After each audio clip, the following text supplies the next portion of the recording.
और दर दर की ठोकर खाऊंगी दैया तुम बिना रे पाऊंगी।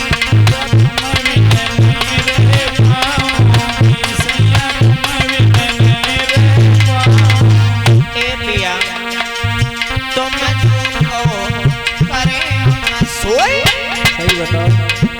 दर दर की ठोकरे खाऊंगी खाऊंगी सोनू तो बिना रे पाऊंगी दैया तुम बिना रे पाऊंगी। सोनू तुम बिना रे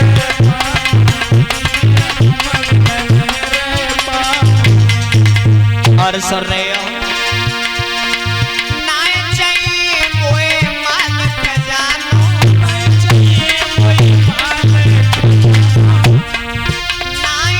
जेवर हमें बनवानो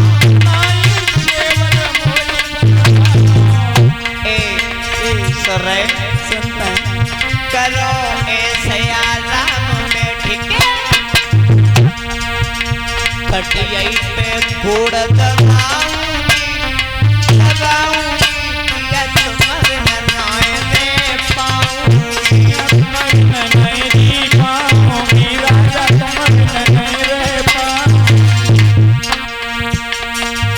पिया मैं तो तेरी जोगिनी बन जाऊंगी घर से भाग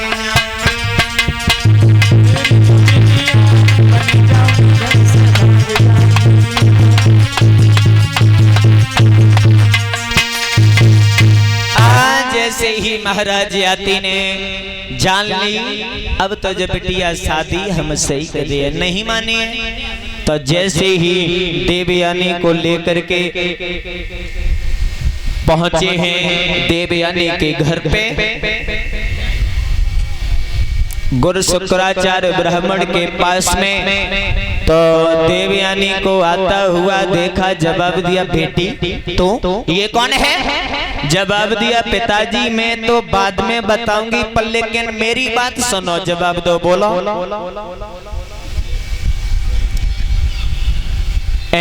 जो तुम्हारा जो शिष्य है बृहस्पति उसकी लड़की जो सर्वेष्ठा है उसने आज पिताजी मोए इतनो मारो खैर मोए मारो बाकी मोए दिक्कत नहीं है परेशानी मोए जवाब दी है हमें मारवे के बावजूद तुमसे भिकमंगा काहे है जवाब दो भिकमंगा की तू लड़की है तेरी औकात कैसे हुई जवाब दो ये बात कही है जवाब दिया हाँ बेटी रो मैं अभी देखता हूँ। जैसे ही कमंडल उठाया और बृहस्पति के सामने पहुंच गए जवाब दिया बाहर निकल तेरी बेटी कहाँ है? कमंडल में से जल्दी आ तेरी बेटी ने मेरा अपमान किया मैं सब दे रहा हूँ।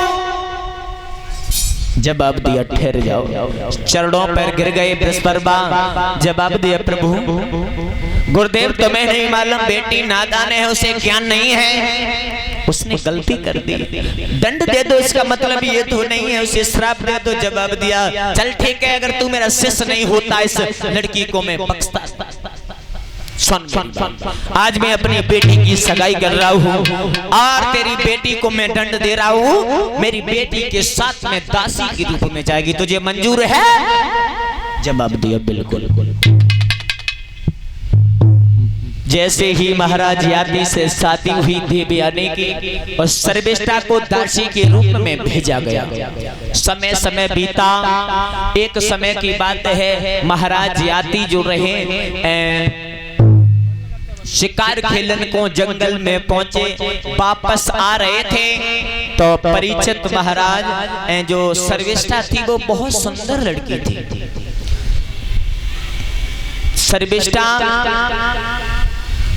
खिड़की के बाहर जैसे ही अपना चेहरा बाहर निकाला और इधर महाराज याती की निगाह पड़ी तो कुछ विचार आया तो विचार आने के बाद में जैसे ही महाराज याती सर्वेष्ठा के महल में पहुंचे सर्वेष्ठा ने आता हुआ देखा। सर्वेष्ठा ने जवाब दिया महाराज वहीं ठहर जाओ आपसे मेरा एक सवाल है।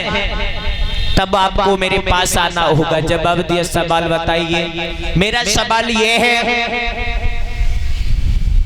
दूल्हे के ससुराल से जो सामान मिलता है उसमें हक किसका होता है? दूल्हे का होता है। दूल्हे का ही होता है। तो महाराज ससुराल से मैं भी आई हूँ, क्या हम पे हक नहीं है? क्यों नहीं, तुम पर भी हक है। अरे मेरी इच्छा है पुत्र प्राप्ति की, क्या मेरी गोद नहीं भर सकती है? चलो आते जाते रहेंगे तुम्हारे घर।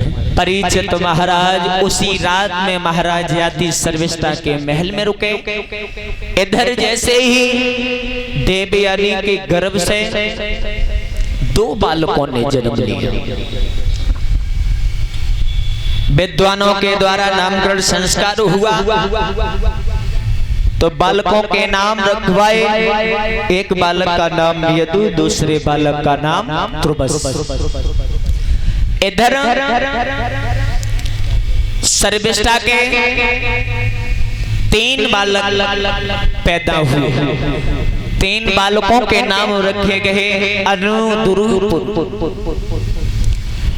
अब महाराज यादव के 5 बालक हो गए। एक समय की बात रहे, परिचित महाराज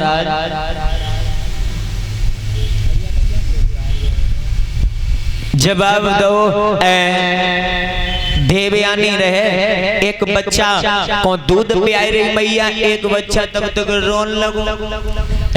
तो तब तक याति आ गए। जवाब दिया, देवयानी क्या करती रहती हो सारे दिन काम में? तुम्हारा बालक रोता ही रहता है, जब देखो उसके 3 बालक हैं, कभी रोते नहीं है। जवाब दिया, ठहर जाओ, किसके 3 बालक?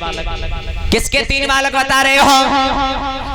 महाराज याति फंसी है। जवाब दो, ना काऊ के नहीं, मैं तो मुंह से निकली है।